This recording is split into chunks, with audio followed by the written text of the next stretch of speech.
Olá, sejam bem-vindos à nossa Escola Bíblica Online. É um prazer tê-los aqui novamente.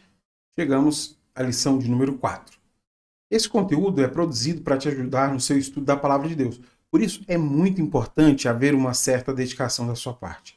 Quando você estiver assistindo esse vídeo, você precisa saber que ele está organizado de maneira pedagógica a facilitar o seu aprendizado.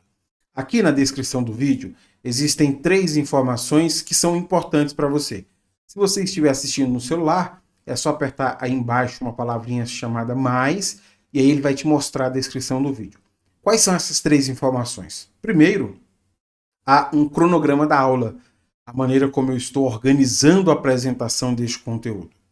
Segundo, há também uma aula-atividade, serve para verificação do seu aprendizado.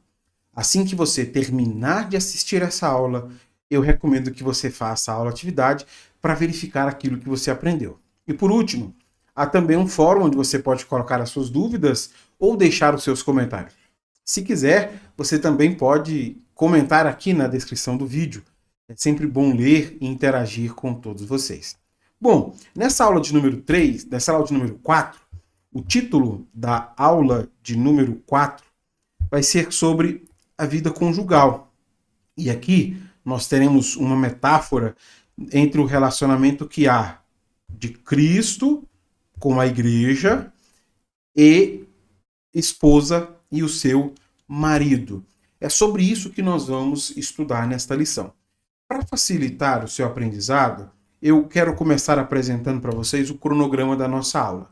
Essa aula está dividida em 3 sessões.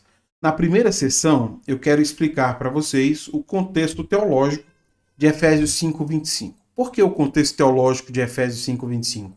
Porque na nossa lição, esse é o texto áureo, ou seja, o texto mais importante que nós temos da lição de número 4.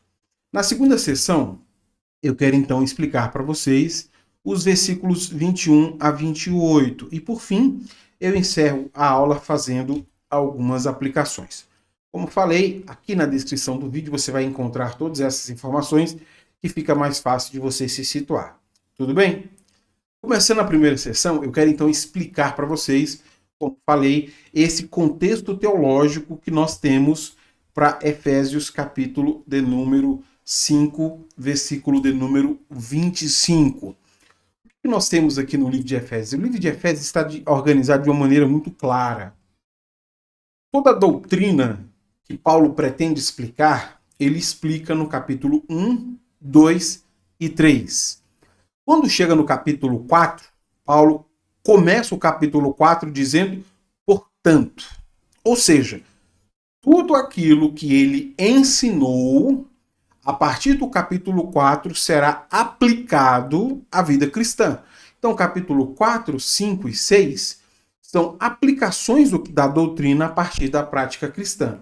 E aqui é importante perceber que essas aplicações, elas estão assim organizadas para nós. No capítulo 4, Paulo vai falar sobre andar em unidade. No capítulo 5, Paulo vai falar sobre andar em santidade. No capítulo 6, capítulo 5, 1 ao 6, andar em amor. Capítulo 5, do 17 ao 14, andar na luz. Capítulo 5, do versículo 15 até o capítulo 6, versículo 9, andar em sabedoria. O que eu quero chamar a sua atenção aqui? Essas 5 primeiras partes são desafios que o apóstolo Paulo está fazendo à igreja.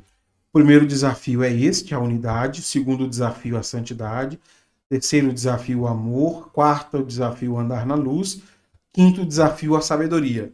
Paulo, então, parte para a conclusão tratando sobre guerra espiritual, no capítulo 6, versículo 10 a 20, e uma conclusão da sua carta aparece para a gente aqui no final, versículo de número 21 até o versículo de número 24. Nosso estudo de hoje se concentra no quinto desafio. Aqui estão todos os desafios. Primeiro, segundo, terceiro, quarto, quinto. É aqui que vai estar o desafio que nós vamos estudar hoje. O desafio de andar em sabedoria. E para falar sobre esse desafio de andar em sabedoria, veja que o versículo de número 15 é um versículo que introduz essa questão. Aqui Paulo vai colocar algo que é essencial para essas pessoas que estão sendo desafiadas a andar em sabedoria. Veja comigo o texto bíblico, por favor. Portanto, sejam cuidadosos em seu modo de vida. Não vivam como insensatos, mas como sábios. O que nós temos aqui? Nesse quinto desafio, Paulo diz aos irmãos da igreja de Éfeso que eles devem estar atentos ao seu modo de vida. Eles devem procurar viver como sábios. Mais à frente, desses versículos, Paulo vai dizer como, né? Como é que eles podem alcançar esta sabedoria? Naquele que talvez seja um dos textos mais conhecidos entre nós, os pentecostais de Éfeso, né? Não se embriaguem com vinho, mas sejam cheios do Espírito. Há uma relação muito clara construída por Paulo entre a sabedoria que o cristão deve buscar com a vida conduzida pelo Espírito Santo. Ser cheio do Espírito é que vai produzir no cristão a sabedoria necessária para que ele precise. Nesse sentido, o que eu quero pretender destacar nessa aula de hoje é o uso prático que Paulo faz para essa sabedoria. Ele não apresenta um conceito, não discute isso de maneira doutrinária. Ele apresenta a sabedoria que é dada pelo Espírito de maneira muito prática a partir dos nossos relacionamentos. Olha que coisa interessante.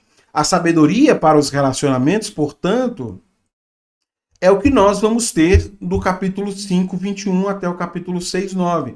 E são 3 os relacionamentos. Primeiro, o relacionamento que existe entre esposa e marido. Segundo, relacionamentos que existem entre crianças e pais. Terceiro, relacionamentos que existem entre escravos e mestres. Então é importante perceber que a sabedoria que nos é dada pelo Espírito é uma sabedoria prática que nos ajuda em nossos relacionamentos. Relacionamentos entre esposa e marido, relacionamento entre crianças e pais, e relacionamentos entre escravos e mestres. Para finalizar esse contexto teológico, essa apresentação total do capítulo, eu queria ler uma citação que ela nos dá, então, essa compreensão ampla do que Paulo está dizendo aqui. Veja comigo.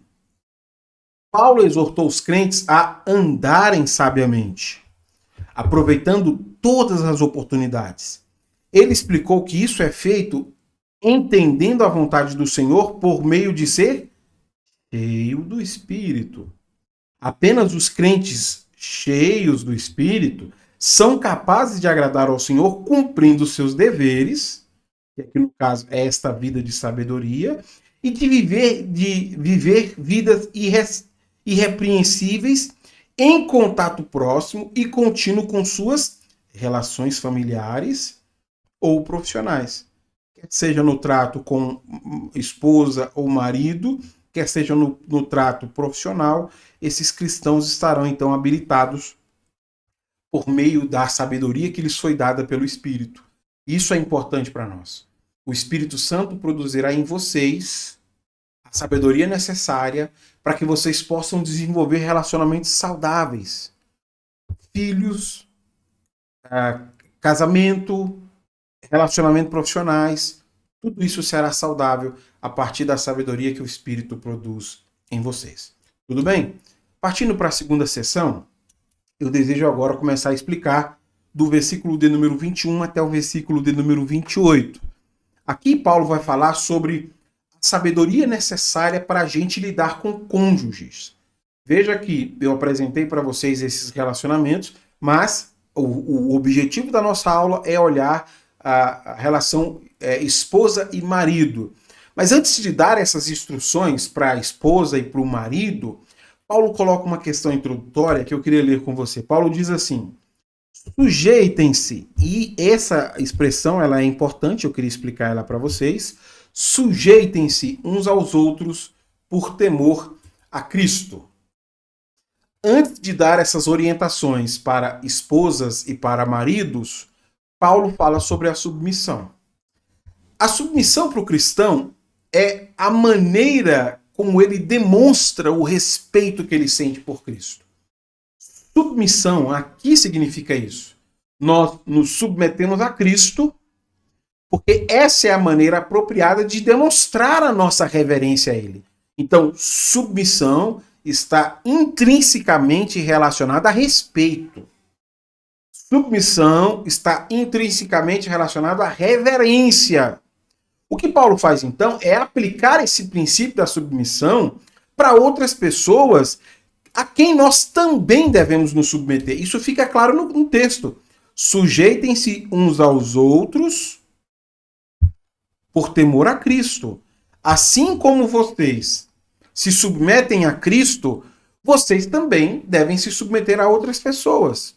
Por exemplo, o que se espera de um filho? Que ele se sujeite aos seus pais como demonstração de respeito. Então, é importante nós percebermos aqui que a sujeição da qual Paulo vai tratar é exatamente essa atitude que nós devemos ter em relação a outras pessoas para expressar o nosso respeito e a nossa reverência. Mas quem são essas pessoas? E aí que é importante nós pegarmos o contexto do texto inteiro, né? Esposa precisa se submeter ao seu marido, crianças precisam se submeter aos seus pais, escravos precisam se submeter aos seus mestres.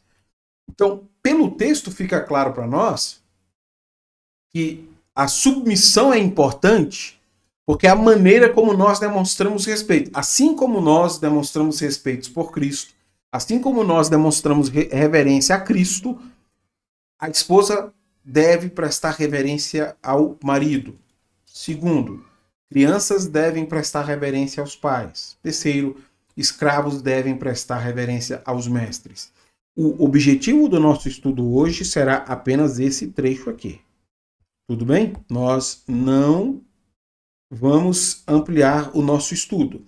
Para ser mais específico, primeiro nós vamos falar sobre a esposa e depois nós seguiremos parte do que Paulo fala aos homens apenas até o versículo de número 28. Bom, agora que a gente já entende, já sabe o que é submissão, que diz respeito à reverência que nós devemos dar a outras pessoas, assim como nós devemos a Cristo, o que Paulo vai fazer então é aplicar esse conceito na relação conjugal. Ele vai explicar a submissão que a esposa deve ao marido. E aqui eu quero ler com vocês, versículo de número 22. Esposas, sujeite-se, é a mesma palavra que aparece ali. Cada uma ao seu marido como ao Senhor. Essa é uma passagem difícil de ser lida por causa do nosso contexto.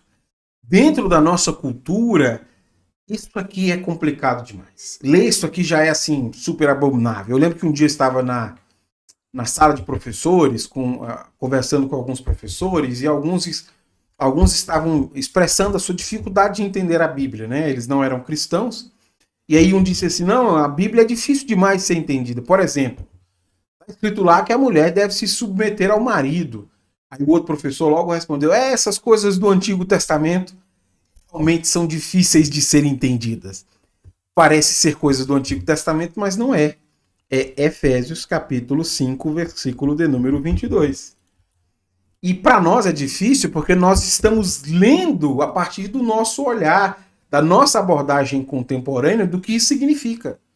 Nós não estamos colocando as lentes apropriadas do texto. E aí, lendo isso aqui, né? Por que a esposa deveria se sujeitar ao homem? A resposta moderna explica por que as pessoas têm esse estranhamento. A resposta moderna diria, porque o homem é superior, a mulher é inferior. Mas, lendo esse texto, o que nós percebemos é que essa resposta não é baseada na Bíblia. Ela não está levando em consideração o que a Bíblia diz. Paulo não afirma de maneira nenhuma que sujeição significa inferioridade. O texto aqui é muito claro. E aqui é o que eu preciso chamar a sua atenção, né? Esposa, sujeite-se cada um ao seu marido, como ao Senhor. Isso aqui é importante de observar. Você que honra a Deus com a sua reverência, você que reconhece a bondade e a misericórdia de Deus para a sua vida, você se sente inferior pela honra que você dá a Deus?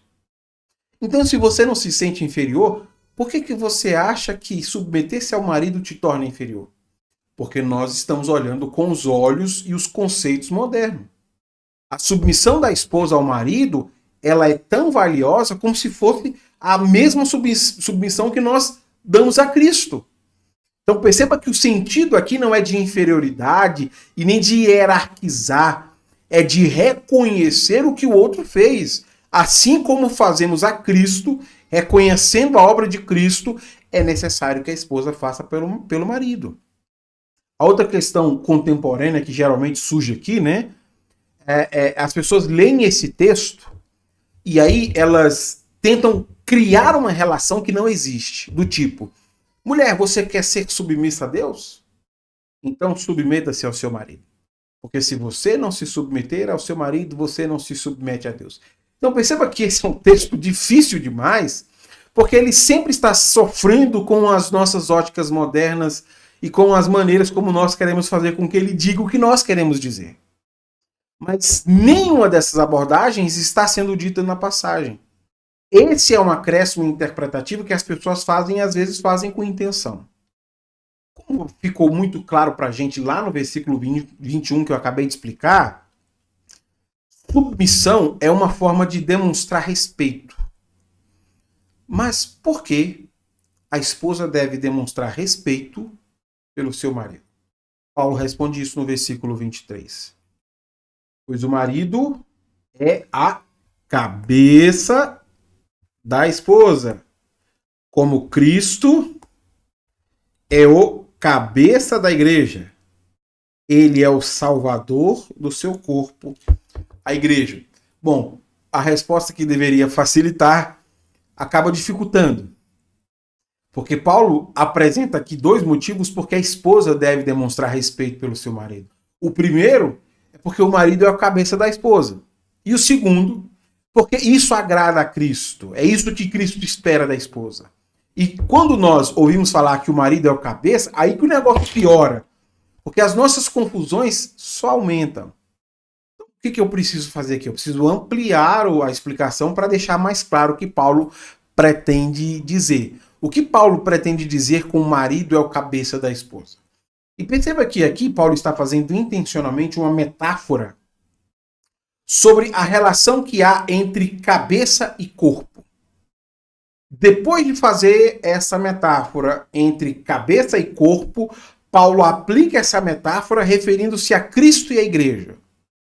E é claro que existe uma discussão muito longa sobre o uso dessa metáfora, mas eu trouxe aqui uma citação que traz um resumo interessante para a gente. A citação diz assim: a metáfora da cabeça, então perceba que é uma metáfora que nós temos aqui, é frequente. Quer dizer que as pessoas do mundo antigo costumavam fazer essas metáforas. Era frequentemente usada no contexto de autoridade política ou militar. Já que a cabeça está no topo do corpo, a analogia corpo-cabeça funcionava para enfatizar a cabeça como líder primário e fonte de provisão para o corpo. A expectativa seria que o corpo se sacrificasse pela cabeça. Uma conclusão diretamente em desacordo com a mensagem do Evangelho, como já vimos em Efésios. Cristo, a cabeça da igreja, em amor, entregou sua vida por seus amados. Deixa eu explicar então isso para você. Essa metáfora da cabeça, ela é utilizada para indicar quem eram as lideranças que as pessoas deveriam submissão. E é uma metáfora frequentemente utilizada, principalmente em contexto político e militar. Mas muito diferente da abordagem do mundo antigo. Não é o corpo que tem que se sacrificar pelo bem da cabeça. Porque na abordagem do mundo antigo, pelo bem da cabeça, se for necessário, o corpo precisa se sacrificar. Pelo bem do imperador, pelo bem do general, é preciso sacrificar a tropa, é preciso sacrificar a nação. Mas aqui a comparação é contrária. A maneira como o povo de Deus se organiza é totalmente contrária, porque se baseia naquilo que Cristo diz. O Filho do Homem não veio para ser servido, mas para servir. Assim como Cristo fez, o que se espera é que o cabeça se sacrifique pelo bem do corpo. Então, é uma visão oposta à visão do mundo antigo. Ter cabeça significa que você, se necessário, vai se sacrificar pelo bem das pessoas, porque você é responsável por elas. É essa a alusão que Paulo faz aqui na metáfora. Ser cabeça significa isso. Como um líder, como alguém que está à frente, se for necessário, eu preciso me sacrificar pelo bem, porque eu sou responsável. Foi exatamente isso que Cristo fez, e é exatamente isso que ele está exigindo do marido.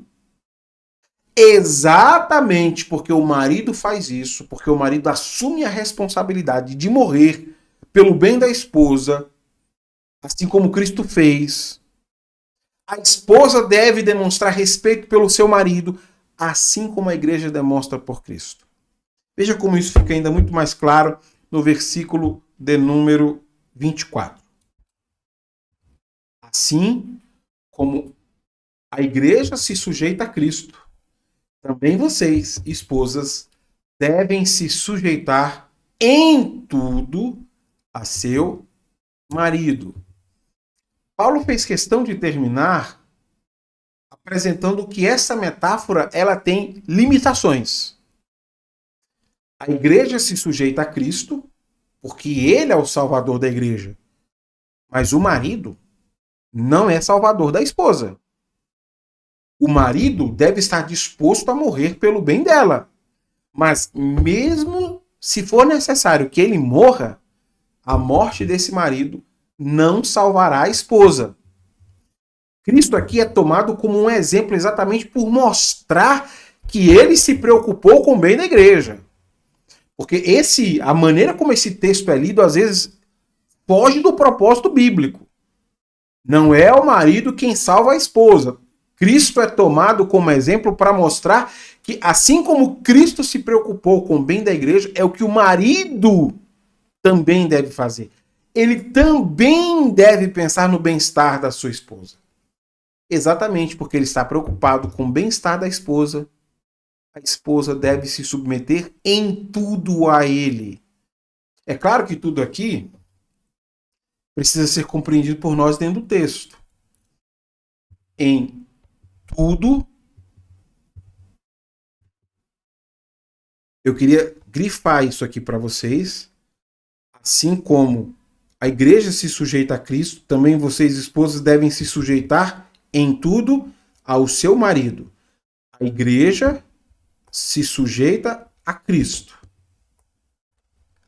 A esposa se sujeita ao marido.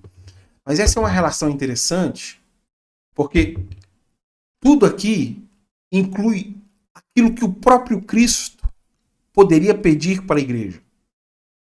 Essa não é uma submissão cega e pecaminosa. Cristo é tomado como exemplo para exatamente ajustar as questões.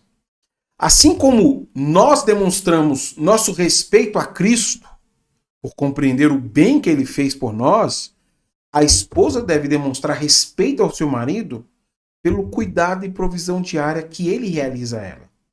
Em tudo aqui, portanto, é essa referência que compreende que aquilo que Cristo pediria à igreja, e a igreja deve obedecer, de maneira proporcional. Se o marido pedir à esposa, aí a esposa também deve lhe dar. Na aplicação, eu queria colocar um ponto importante sobre isso, para deixar mais claro como há excessos nessa questão. Bom, logo em seguida, o que Paulo faz? Paulo passa a falar sobre os maridos. Se a esposa tem que se submeter ao marido, e o marido, que cabe a ele? Marido, ame cada um a sua esposa como Cristo amou a igreja.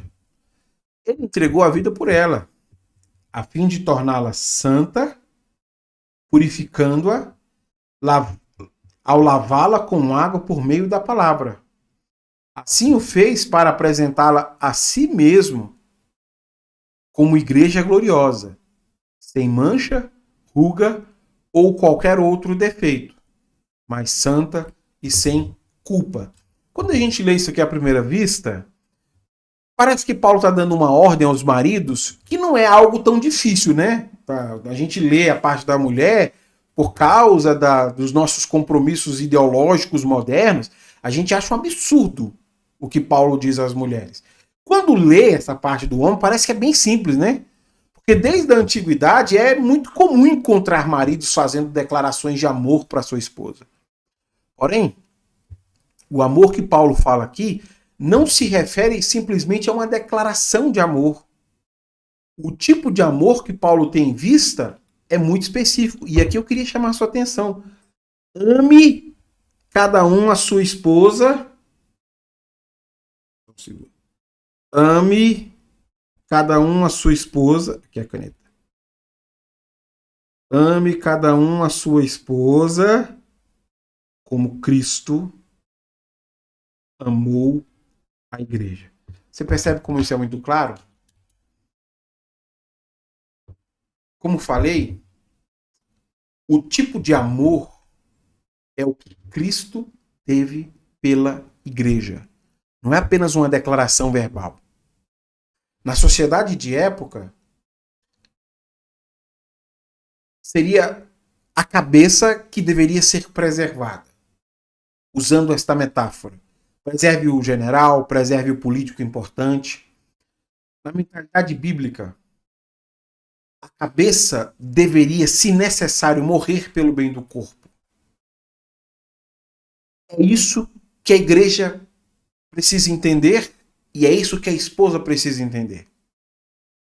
Assim como Cristo nos amou e deu a vida dele por nós, e ele é a cabeça, ele é o líder da igreja, o marido se coloca como líder exatamente porque, se necessário, ele vai morrer pelo bem-estar da sua esposa. É isso que se espera do marido. O amor, portanto, é tomado como sendo Cristo a referência. Ao invés de ver o sofrimento da sua esposa para o seu benefício, o corpo sofrendo pelo benefício da cabeça, o que a Bíblia está indicando é o oposto. O marido deve providenciar cuidado diário e provisão diária para sua esposa. Se necessário, ele estará disposto a dar sua vida por isso. Para deixar isso ainda mais claro, Paulo vai descrever aqui tarefas que Cristo fez pela igreja que são tomadas do cotidiano da mulher.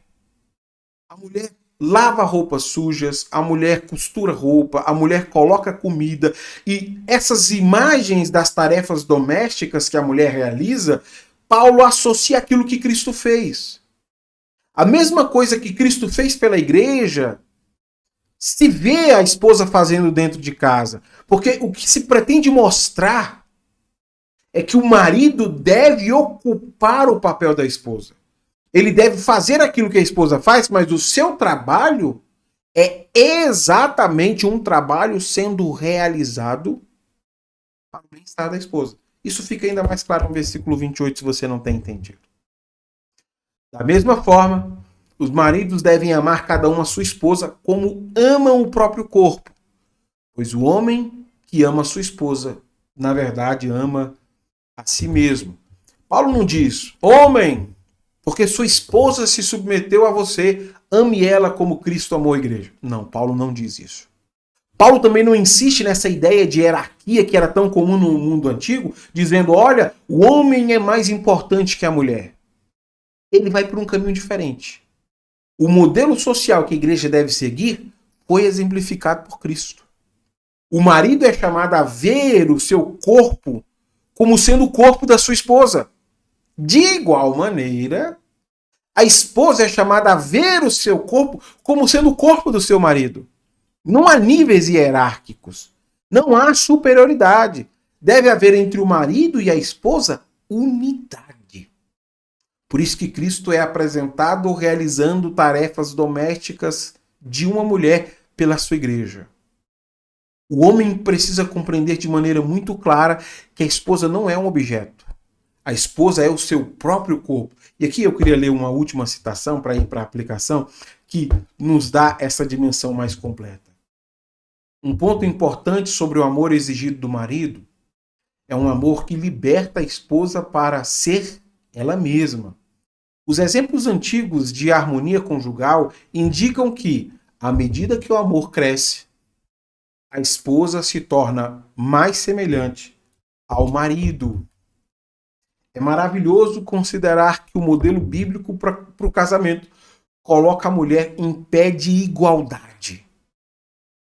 Ainda mais se nós considerarmos que nessa sociedade colocava-se hierarquias e diferenças sociais para homens e mulheres. Descobrimos que apenas o modelo bíblico pode fazer isso pela humanidade. No casamento, o homem se tornou a sua mulher e a mulher se tornou o seu marido. Eles se tornam uma só carne. Não há superioridade entre eles. Isso é um reflexo do propósito de Deus ter criado homem e mulher. Vocês vão se ajudar mutuamente. Um vai completar o outro.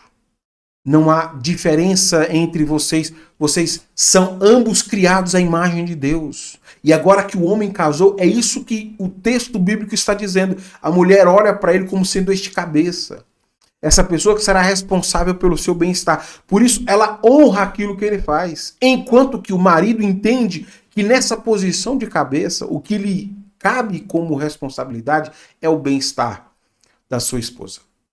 Bom, para nós encerrarmos então, eu queria seguir para a terceira sessão, fazendo algumas aplicações para tornar mais claro para a gente tudo o que o texto bíblico nos disse aqui.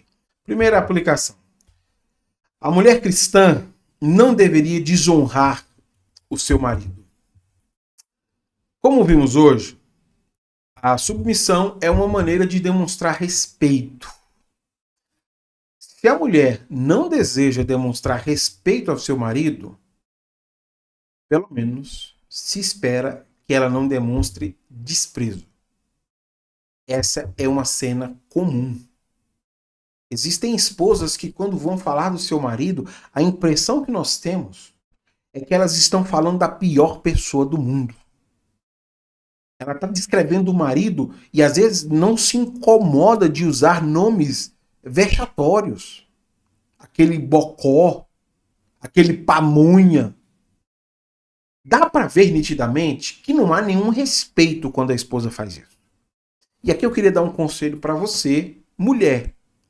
Se você não consegue demonstrar respeito pelo seu marido, porque você está talvez fixada em ideologias modernas, o mínimo que se espera de você é que você não demonstre desrespeito.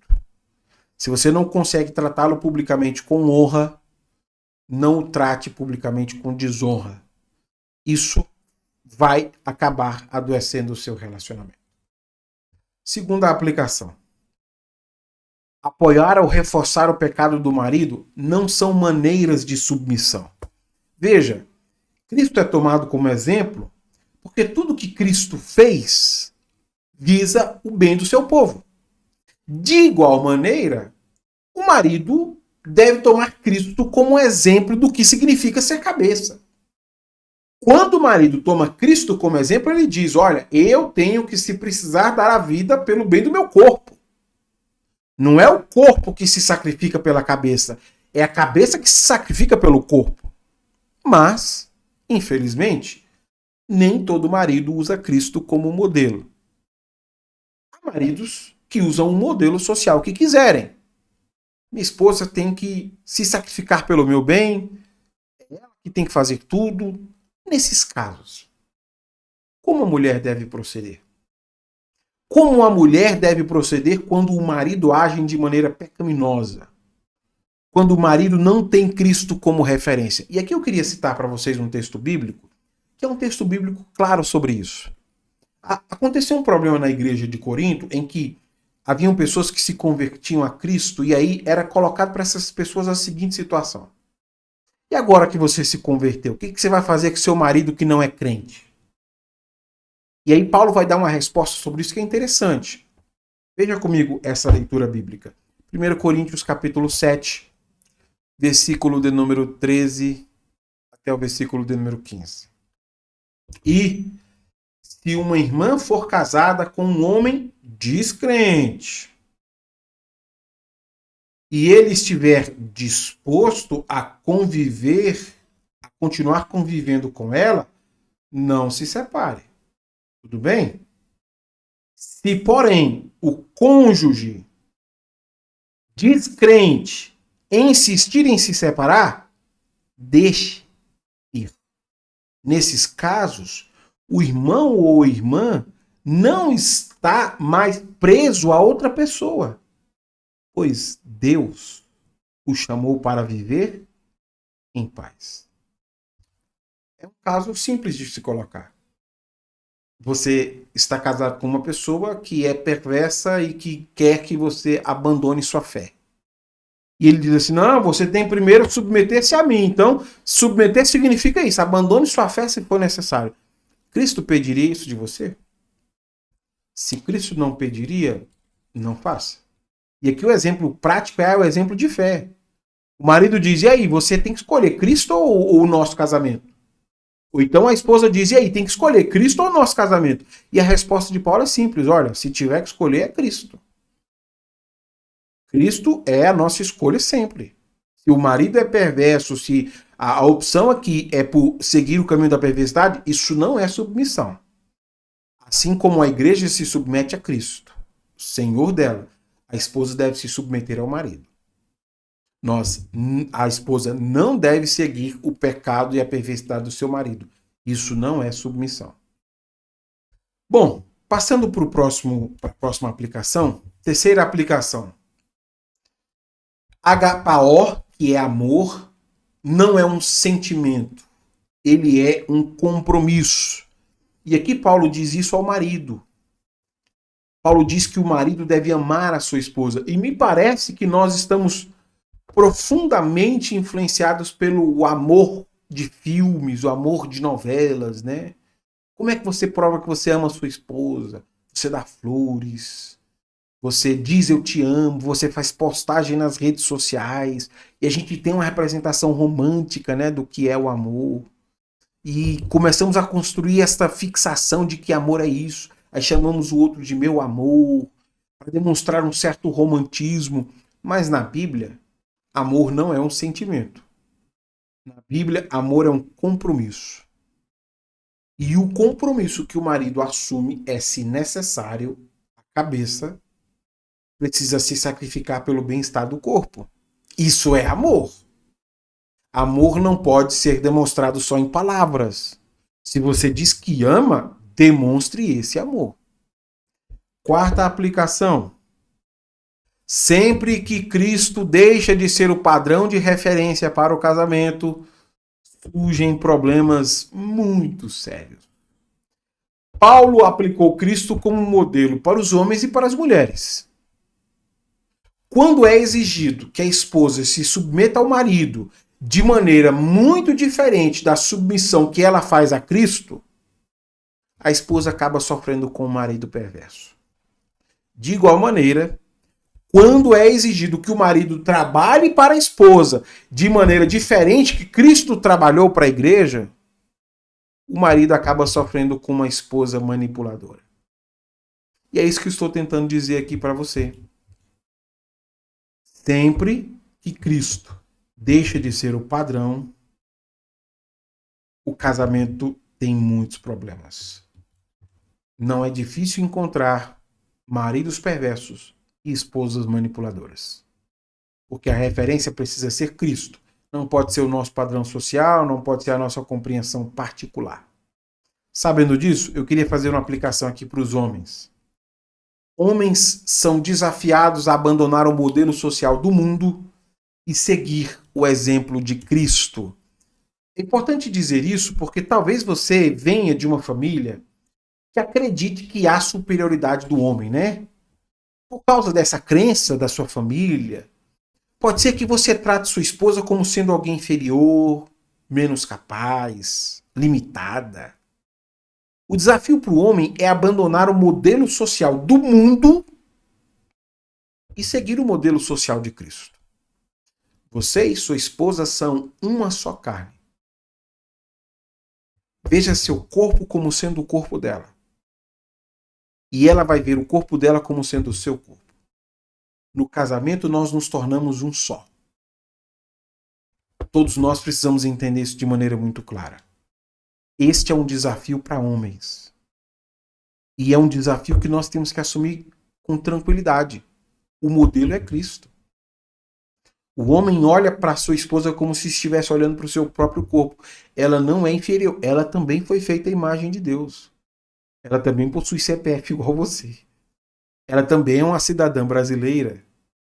Ela também merece respeito. Se a sua noção social, se a sua noção familiar não lhe deu esta visão apropriada, olhe para Cristo como referência.